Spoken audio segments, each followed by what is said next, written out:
신앙생활을 하다 보면 두려울 때가 있습니다. 다른 두려움이 아니고 진짜 피하고 싶은 순간이 있거든요. 그게 언제일까요? 정말로 피하고 싶은 순간. 부끄러움을 당할 때 아니겠습니까?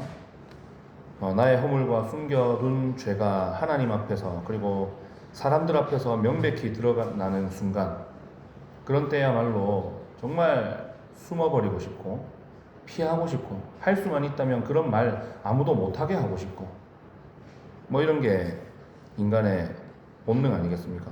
누구든지 죄가 드러나면 본능적으로 당황하고 수치심을 느끼고 그 수치심을 면하기 위해서 죄를 감추려 하거나 아니면 변명을 하거나 남을 탓하기가 쉽다는 것입니다. 그러나 우리가 영적인 관점에서 볼 때 하나님의 자녀인 우리는 죄가 드러났을 때 뭡니까? 이게 내 영혼이 멸망으로 가느냐 아니면 하나님께로 돌아가 살 길을 얻느냐 하는 아주 중요한 순간이죠. 그래서 이것이 위기이지만 또 뭡니까? 내가 살아날 수 있는 절호의 기회이기도 한 것입니다. 오늘 말씀은 사울 왕의 죄가 선지자 사무엘을 통해서 완전히 폭로되는 그런 장면입니다.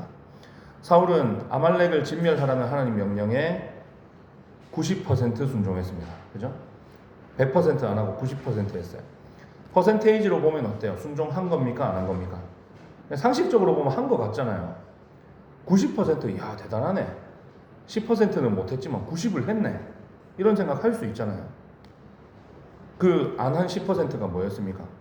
기름지고 좋은 양과 소를 남겨두고 가치 없고 하찮은 것만 싹 진멸하고 남겨둔 둔 걸로 뭐 하려고 그랬다고 변명했습니까? 사울이. 요걸로 하나님께 드리려고 했다. 명분이 굉장히 좋지 않습니까? 그런데 그거 순종이라고요? 아니라고요? 90% 했어도 그 10% 타협하고 안 했으면 순종 안 한 거다라고 지난주에 말씀을 드렸습니다. 안 한 거예요. 불순종입니다. 사무엘 선지자가 그걸 계속 얘기하는 거예요. 아니 그 짐승들 데리고 와서 하나님한테 태워서 드린들 하나님이 고기 타는 노린내 좋아하시는 분 아니잖아요. 그죠? 그거 타면 무슨 냄새 나겠어요. 하나님이 성경에 제사 드렸을 때 연기가 올라갔을 때 흠향하셨다. 이게 그 고기 타는 냄새 좋아갖고 야 고기 냄새 좋다. 이렇게 하신 거 아니잖아요. 하나님 고기 타는 냄새 좋아하는 분 아니에요. 우리처럼 육체가 있는 분도 아니고 그죠? 뭐겠어요? 그것을 하나님 앞에 드리는 사람의 마음, 그죠? 그걸 받으시는 거잖아요. 그래서 사무엘이 뭐라고 사울을 책망하는 거예요. 하나님께서 제사를 하나님 말씀에 순종하는 것 같이 그거 기뻐하시는 것만큼 기뻐하시겠냐? 순종이 제사보다 낫다. 이렇게 사무엘이 사울을 책망을 한 것입니다. 그렇게 책망이 이어지니까 사울이 결국 오늘 말씀 24절에서 자신의 죄를 인정하면서 뭐라고 합니까? 내가 범죄하였나이다. 그제서야 이제 마지못해 자기 죄를 인정하는 겁니다. 내가 범죄하였나이다 라고 했으니까 타이밍은 좀 늦었을지 몰라도 사울이 자기 죄를 깊이 뉘우치나 보다 이런 생각이 들 수도 있잖아요. 그러나 그 뒤에 이어지는 그의 행동과 말들을 들여다보면 안타깝게도 그 고백 속에 하나님을 향한 참된 회개가 들어 있었을까요? 안 들어 있었을까요? 안 들어 있었다는 것입니다. 사울은 자신의 죄가 드러난 그 절박한 순간에도 하나님보다 누구를 더 의식했을까요? 백성들을 더 의식했고 체면과 명예를 지키기에 급급했고 하나님의 공의로운 심판을 인간적인 타협으로 피하려고 했습니다. 하나님이 협상의 대상이라고 여러분 생각하십니까? 하나님 협상하시는 분 아니에요. 우리의 기도를 들으시는데 그게 협상 아니라고요. 은혜를 베푸시는 거예요. 근데 그 은혜의 조건이 뭘까요? 은혜의 조건이 뭐겠어요? 내가 왕 같은 높은 사람이면 하나님이 우리한테 은혜 베풀어 주시고 그런 걸까요? 내가 남보다 더 의롭게 완전하게 살면 하나님이 들어주실까요? 그거 아니잖아요. 우리 다 죄인이고 신분의 고하를 막론하고 하나님 앞에서 모든 사람은 다 죄인인데 하나님이 어떻게 하시는 거야? 우리의 어떠함에 의존하지 않으시고 오직 하나님의 사랑으로 그분의 사랑 때문에 우리에게 은혜를 베푸시고 때로는 복을 주시고 때로는 또 고난도 당하게 하셔서 훈련시키시고 다 하시는 거잖아요. 그러니까 하나님은 우리가 타협하고 협상할 대상이 아니에요. 뭐 할 대상일까요? 순종할 대상인 줄 믿으시길 바랍니다. 여러분, 죄가 드러나는 것은 수치스러운 일이에요. 그렇잖아요. 제가 무슨 부끄러운 뭔 죄를 지었는데 여러분이 알게 됐어요. 제가 이 앞에 설 수 있겠습니까, 여러분? 우리는 이제 그런 거 있잖아요. TV에 나와서 얼굴이 막 다 공개된 살인범이랑 우리랑 차이가 뭘까요? 자기 죄를 들킨 죄인과 안 들킨 죄인, 요 차이 아니겠습니까? 그죠? 그 사람들보다 우리가 결코 나을 거라고 생각하면 안 돼요. 왜냐하면 하나님 앞에 모든 사람은 죄인이기 때문에. 죄가 드러나는 건 굉장히 수치스럽고 부끄러운 일입니다. 그러나 그 수치를 하나님 앞에서 잘 견디고 다시 일어설 기회를 잡아야 되는데 쉽습니까? 어렵습니까? 어렵다는 걸 오늘 사울의 반응을 통해서 알 수가 있는 거예요. 쉽지가 않습니다. 어떻게 해야 될지 모르겠습니다. 하나님과 사람 앞에 내 죄가 드러났을 때 우리는 과연 어떤 태도를 취해야 될까? 말씀을 통해서 살펴보겠습니다. 첫 번째는 사람이 아닌 누구를요? 하나님을 두려워해야 된다는 것입니다. 24절 같이 읽어볼게요. 지금 이게 식사하시고 굉장히 졸린 시간이라서 저는 제가 앞에 서 있어서 너무 다행입니다. 저도 밥 먹고 굉장히 졸리는 때가 많거든요. 제가 앞에 서 있어서 다행이에요. 안 그랬으면 저도 졸았을 텐데. 24번 같이 한번 24절 같이 읽어보겠습니다. 사울이 사무엘에게 이르되 내가 범죄하였나이다. 내가 여호와의 명령과 당신의 말씀을 어긴 것은 내가 백성을 두려워하여 그들의 말을 청종하였음이니이다. 사울이 입으로는 내가 범죄하였습니다 라고 말하지만 곧바로 그 죄의 원인을 어디로 돌리고 있어요? 내가 백성을 두려워하여 그들의 말을 들었습니다. 핑계를 댑니다. 이게 뭐예요? 백성들이 이 약탈한 물건들 나누기를 원하는데 안 들어주면 폭동이 일어날 것 같아서 병사들 사기도 올려줄 겸 백성들 그 수고했는데 그 좀 챙겨줄 겸 내가 그 원하는 대로 들어줬다 이 얘기입니다. 저번에도 말씀드렸지만 그게 고대 전쟁에서 최근 한 17세기, 18세기까지만 해도 전쟁을 하면 그 17세기, 18세기면 되게 최근인데 그죠? 불과 300년 전까지도 전쟁을 하면 어느 정도의 약탈을 허용을 했어요, 지휘관이.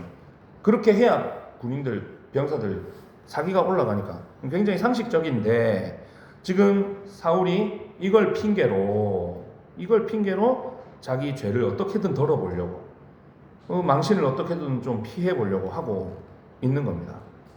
백성을 두려워했다. 안 들어줬으면 폭동 일어날까봐 내가 들어줬다. 이렇게 지금 뭐 하고 있는 거예요? 핑계를 대고 있는 겁니다. 이스라엘의 왕으로 세움받은 자가 만군의 여호와 하나님의 명령보다 지금 뭘 더 두려워하는 거예요? 눈앞에 있는 백성들 눈치, 그들의 평판을 더 두려워하는 거예요. 뭐 지금처럼 이 국가 체제가 잘 정비되어 있어갖고 전쟁터 나온 병사들한테 뭐 잘 챙겨줬을까요? 그때 당시에 챙겨주기가 쉽지 않았겠죠. 그래서 약탈을 허용했던 거예요. 그거 지금 못하게 하면 백성들이 야 왕은 뭐 우리 부려먹기만 하고 우리 뭐 저 아무런 대가도 안 주네, 보상도 안 해주네. 그렇게 되면 백성들에게 인기가 떨어지겠죠. 백성들의 민심이 자기를 떠날까봐 지금 어떻게 하는 거야? 하나님의 명령을 타협하고 버린 것입니다. 그리고 그걸 이제 핑계로 대는 거야. 이래서 이랬습니다. 25절 보면 사울이 이렇게 구합니다. 청하오니 지금 내 죄를 사하고 나와 함께 돌아가서 나로 하여금 여호와께 경배하게 하소서. 사울이 사무엘에게 같이 돌아가자고 애원한 이유가 뭘까? 하나님과의 깨어진 관계를 회복하고 싶어서였을까요? 그게 아닙니다. 선지자인 사무엘이 왕인 자신과 함께 가줘야 백성들 앞에서 야, 두 사람 사이 좋네. 하나님하고도 관계 괜찮겠네. 자신의 왕권과 입지가 강화되고 유지되기 때문에 죄를 지을 때도 백성을 두려워해서 죄를 지었고 죄가 드러났는데 지금 뭘 두려워하는 거야? 백성들을 두려워하고 있는 것입니다. 오늘 우리는 누구를 두려워하며 살고 있습니까? 죄를 지적받고 드러났을 때 다른 사람이 나를 나쁘게 생각할까? 내 평판이 떨어질까? 내 인기가 떨어질까? 두려운 마음이 먼저 드십니까? 아니면 깊은 후회와 함께 하나님과의 관계가 먼저 걱정돼서 그 앞에 죄를 인정하고 용서를 구하고 싶은 마음이 먼저 드십니까? 사도 바울은 고린도후서 7장 10절에서 이렇게 말씀합니다. 하나님의 뜻대로 하는 근심은 후회할 것이 없는 구원에 이르게 하는 회개를 이루는 것이요 세상 근심은 사망을 이루는 것입니다. 사람을 의식하고 사람의 평판을 두려워하는 것은 뭐라고요? 세상 근심이다. 결국 우리 영혼을 죽게 만드는 것입니다. 하나님 한 분만 의식하고 하나님의 거룩함, 하나님께서 당신의 백성에게 요구하신 그 거룩을 범한 것에 대해서 통탄해하고 후회하고 원통해하는 것이 하나님 뜻대로 하는 근심이다 라는 것입니다. 근심이 종류가 다른 거죠. 우리 맨날 내일 뭐 먹을까, 빚을 어떻게 갚을까 이런 걱정하는데, 그런 근심하는데 하나님의 뜻대로 하는 근심은 그런 근심 아니라는 거예요. 죄가 드러나는 순간 세상과 또 나를 향한 사람의 시선을 차단하시고 무시하시기 바랍니다. 오직 뭐만 바라봐야 되는 거예요? 나를 심판하시고 동시에 또 용서하실 수 있는 하나님 한 분만 두려워하고 경외하시기를 주님의 이름으로 축원합니다. 두 번째는 자신의 죄가 드러났을 때 내 체면과 명예를 구하지 말아야 되는 것입니다. 사무엘은 이 자기와 함께 가서 자기로 하여금 하나님을 경배하게 해달라는 그 사울의 가식적인 요청을 거절하고 돌아서서 떠나려고 합니다. 그러자 마음이 급해져 갖고 사울이 어떻게 해요? 사무엘의 옷자락을 잡고 늘어집니다. 얼마나 그 옷을 강하게 잡았는지 사무엘의 겉옷자락이 어떻게 됐다고요? 찢어져 버렸습니다. 세상에, 자기 죄를 용서받기 위해서는 선지자도 하나님도 안 붙들었잖아요. 그 전에 붙들었습니까? 안 붙들었어요. 그런데 지금 뭘 위해서 지금 붙들고 있는 겁니까? 자기 체면과 정치적인 위신, 이걸 위해서 지금 선지자의 옷을 찢어지도록 붙잡고 있는 것입니다.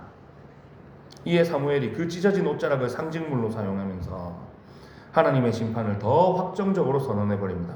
28절 읽어볼까요? 시작. 왕에게서 떼어 왕보다 나은 왕의 이웃에게 주셨나이다.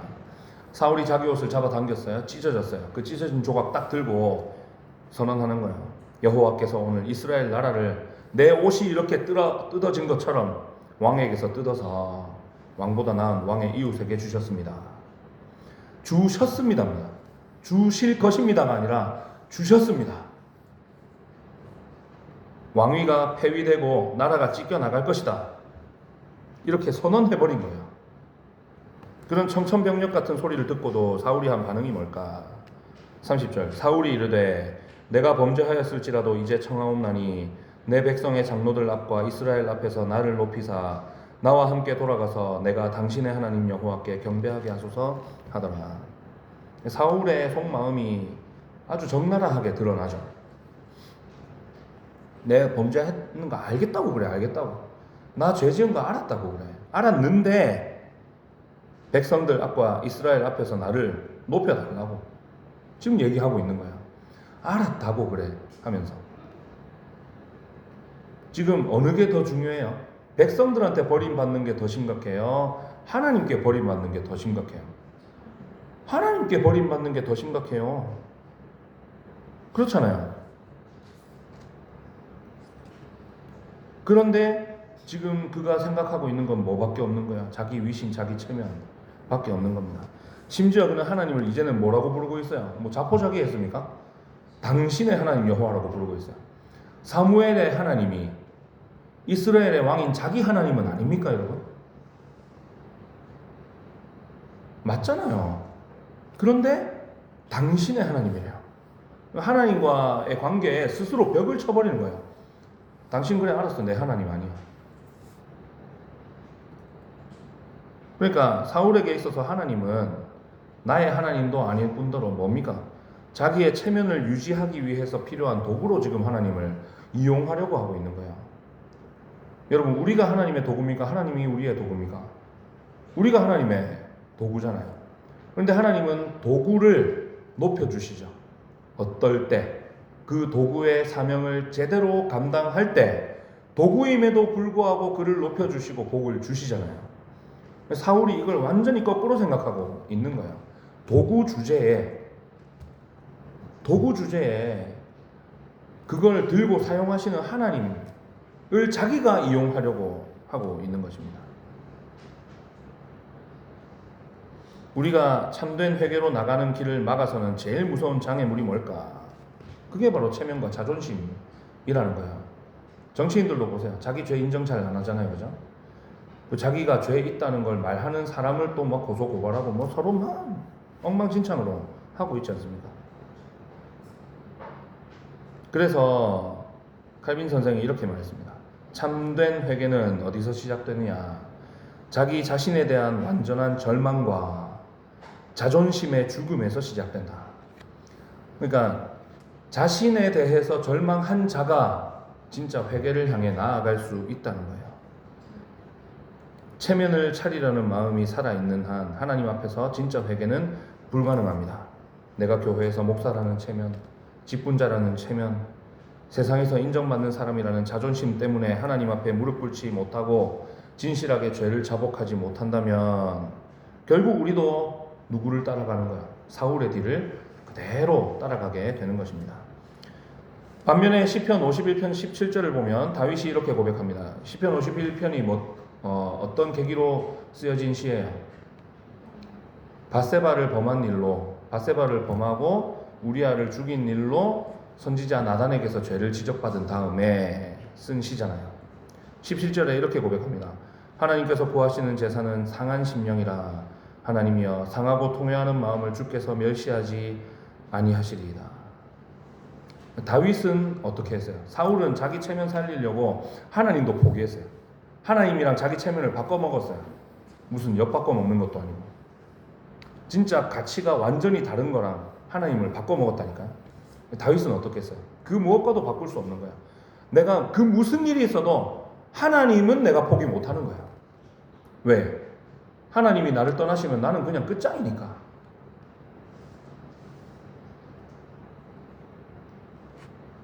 하나님이시여 나의 모든 죄를 도말하소서. 주의 자비를 쫓아 내 죄악을 깨끗이 씻으소서.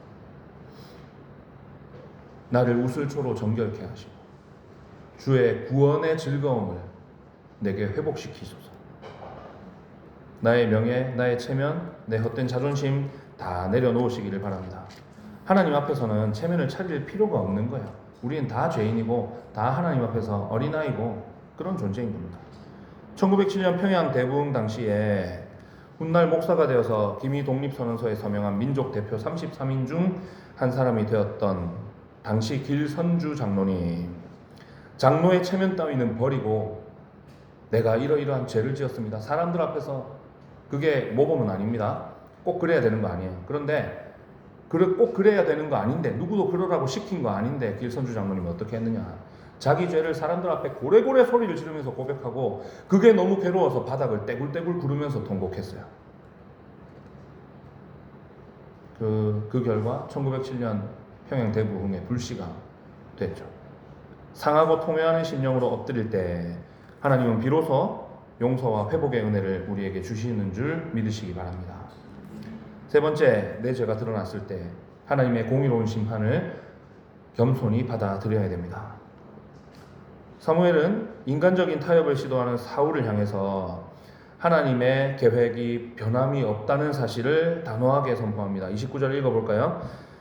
이스라엘의 지존자는 거짓이나 변개함이 없으시니 그는 사람이 아니시므로 결코 변개하지 않으심이니이다 하니. 하나님은 사람처럼 기분에 따라서 누구 죄를 심판하니 마니 이런 기준을 바꾸거나 상황에 따라서 자기 말을 바꾸시는 분이 아닙니다. 하나님은 거룩하시고 하나님의 공의로운 심판과 법은 영원히 변함이 없습니다. 아무리 이 땅에서 사람이 그거 죄 아니야 라고 권력자들이 선포하고 국회에서 법으로 만들어도 동성애는 죄입니다. 그렇지 않습니까? 하나님 말씀은 변함이 없어요. 시대가 아무리 바뀌고 사람들의 인식과 상식이 바뀌어도 하나님의 말씀은 변함이 없어요. 사울이 아무리 애원하고 바짓가랑이를 잡아도 하나님 말씀에 불순종하고 하나님을 업신여긴 죄에 대한 하나님의 판결은 번복되지 않았습니다. 결국 31절에서 사무엘이 사울을 따라 돌아가고 사울이 하나님께 경배를 드리죠. 사무엘이 왜 그랬을까요? 하나님이 계획을 바꾸셔서가 아니라 자꾸 늘어지니까 사무엘이 그렇게 해준 거야. 인간적인 정도 있었겠죠. 그런데 그 예배, 하나님이 받으시는 예배였을까요? 이미 하나님이 떠나시고 껍데기만 남아있는 슬픈 예배였다는 겁니다. 사울은 자신의 불순종으로 인해서 찾아온 하나님의 공의로운 징계와 처분을 겸손히 받아들이고 자복하지 않았습니다. 오히려 겸손하게 하나님 앞에 받아들이고 넙죽 엎드렸으면 하나님 용서해 주실 수도 있는 거예요. 그리고 이 사무엘의 하나님께서 그의 왕위를 빼앗으시고 나라를 뺏으셨다는 이 선언을 들은 뒤에 사울이 바로 죽거나 바로 왕위에서 쫓겨났습니까? 아니거든요. 앞으로도 10수년의 세월을 더 왕으로 살아야 그 왕으로 산 기간이 다 뭐였을까요? 회개하고 돌아오도록 하나님께서 주신 유예 기간 아니었겠습니까? 그죠? 그 안에 그 길보아산 전투에서 죽기 전에 그가 회개했으면 하나님 어떻게 하셨을까요? 그 뒤는 우리가 알 수 없는 것이죠. 그죠? 다만 추측할 수 있죠. 하나님께서 그를 용서하셨을 것이다. 끝까지 징계를 면하고 상황을 모면하고 백성들 앞에서 체면을 차리려고만 하는 이 모습이 그가 결국은 심판을 받아 망하게 될 것이라는 사실을 보여주는 복선이 된 것입니다. 내 죄와 허물이 드러났을 때 우리는 하나님의 공의로운 지적과 징계 앞에서 핑계를 대거나 혹은 타협하려고 해서는 안 됩니다. 갈라디아서 6장 7절입니다. 스스로 속이지 말라. 하나님은 만홀히 여김을 받지 아니하시나니 사람이 무엇으로 심든지 그대로 거두리라. 하나님의 공의를 인정한다는 건 뭐예요? 내 죄를 인정하고 내 죄에 대해서 하나님께서 심판하시는 것이 마땅합니다. 옳습니다. 인정하는 것입니다. 내 핑계를 대지 않고 하나님의 그 공의로우신 처분 앞에 나 자신을 겸손하게 내어 맡기는 것입니다. 그렇게 하면 하나님이 우리를 아주 망하도록 두들겨 패실까요? 그렇게 안 하신다고요. 하나님은 그분의 공의를 인정하고 겸손하게 징계를 받아들이는 자에게 매를 드셨다가도 싸매어 주시고 어루만져 주시고 심판 가운데서도 긍휼을 잊지 않으시는 은혜의 하나님이심을 기억하시기를 축복합니다. 초반에 드렸던 질문을 다시 한번 묵상해 보시기 바랍니다. 하나님 앞에 내 죄가 드러났을 때 나는 어떤 태도를 취해야 할까? 오늘 살펴본 이 이스라엘의 첫 번째 왕 사울은 하나님 앞에 죄가 드러났을 때 사람이 두려워서 하나님을 저버리고 자기 체면과 자존심 챙기려고 하나님의 용서를 버리고 하나님의 공의로운 심판 앞에 엎드리기보다 타협하려고 했습니다. 그 결과 어떻게 됐어요? 겉으로는 그가 왕의 자리를 유지했죠. 10수년 더 유지했습니다. 그러나 영적으로는 하나님께 버림받은 비극의 주인공이 되고 말았습니다. 오늘 거룩한 오후 예배로 모인 우리는 사울이 걸어갔던 그 멸망의 길을 걸어가지 않기를 바랍니다. 죄가 드러나는 순간 그러면 어떻게 해야 되는 거예요? 사람의 시선 말고 누구의 시선을 바라봐야 됩니까? 하나님의 시선을 의식하면서 하나님을 경외하고 두려워하시기 바랍니다. 내 잘난 체면, 명예, 자존심, 십자가 앞에 다 깨뜨려 버리고 상한 심령으로 하나님 앞에 나아가시기를 바랍니다. 변개함이 없으신 하나님의 공의와 주권을 인정하면서 겸손하게 하나님의 긍휼을 구하시기를 바랍니다. 오늘 말씀을 기억하면서 이제 시작되는 한 주간도 하나님 앞에서 숨김이나 가식 없이 진실하게 서서 하나님의 보혈을, 주님의 보혈을 의지함으로 참된 회개와 순종의 자리로 나아가서 나를 용서하시고 내게 긍휼을 베푸시고 또 내게 새로 나아갈 길을 주시는 그 하나님의 은혜 앞에 나아가는 저와 여러분 되시기를 주님의 이름으로 축원합니다. 우리 나 무엇과도 찬양하겠습니다.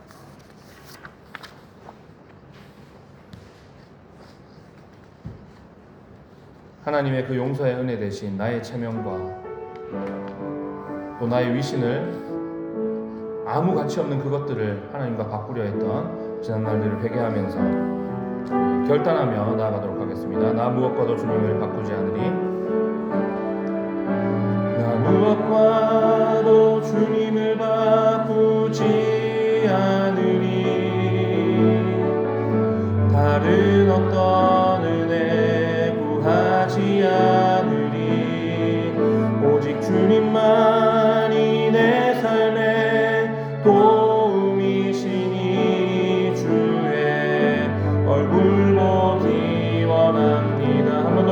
나 무엇과도 주님을 바꾸지 않으리. 다른 어떤 은혜 구하지 않으리. 오직 주님만이 내 삶의 도움이시니 주의 얼굴 보기 원합니다. 주님 사랑해요. 주님 사랑해요.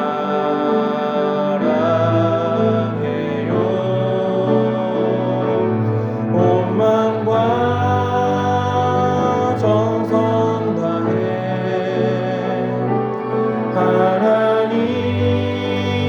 하나님의 신실한 친구 되기. 한 번 더 마음을 다해 고백합시다. 주님 사랑해요. 주님 사랑해요.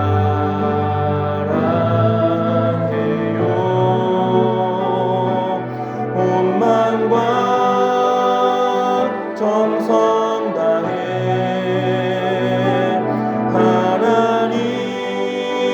하나님의 신실한 친구 되기 원합니다. 반주 계속해 주시고요. 이 시간 한번 기도했으면 좋겠습니다.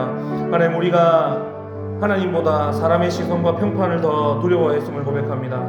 사람의 눈치 때문에 하나님 말씀에 불순종한 우리의 미련함을 용서하여 주시옵소서. 이제는 오직 세상을 심판하시며 우리의 생사의 주권자 되시는 하나님 한 분만 두려워하고 경외하는 믿음을 주시옵소서.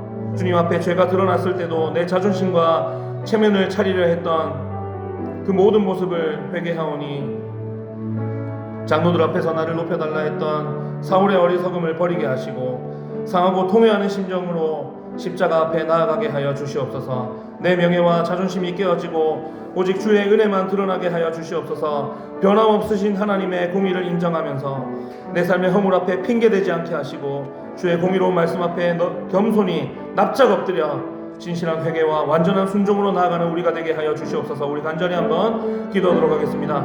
기도하겠습니다.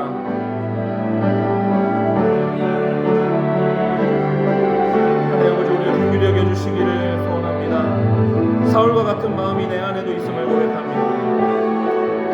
그 무엇과도 바꿀 수 없는 하나님을 변개하여 세상의 헛된 것들, 나의 체면과 명예, 이 헛된 것들과 바꾸려 하였던 나의 삶을 회개하오니 용서하여 주시옵소서. 무엇과도 주님을 바꾸지 않고 무엇과도 하나님과 함께하는 삶을 바꾸지 않는 우리가 되기를 소원합니다. 그러한 각오와 결단을 가지고 이 시간 아버지 앞에 기도하며 나아가오니 우리 기도를 들으시고 우리의 마음을 변화시켜 주셔서 하나님을 온전히 경외하고 그 말씀에 순종하며 하나님과 동행하기를 기뻐하는 우리가 될 수 있도록 도와주시옵소서.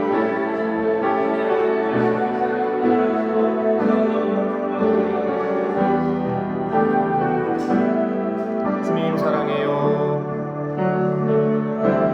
주님 사랑해요.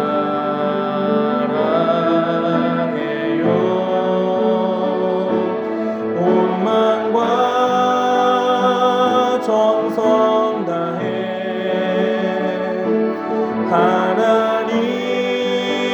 하나님의 신실한 친구 되. 마지막으로 믿음으로 다시 한번 고백합시다. 주님 사랑해요.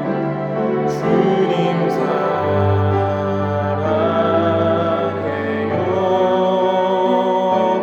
온 마음과 정성 다해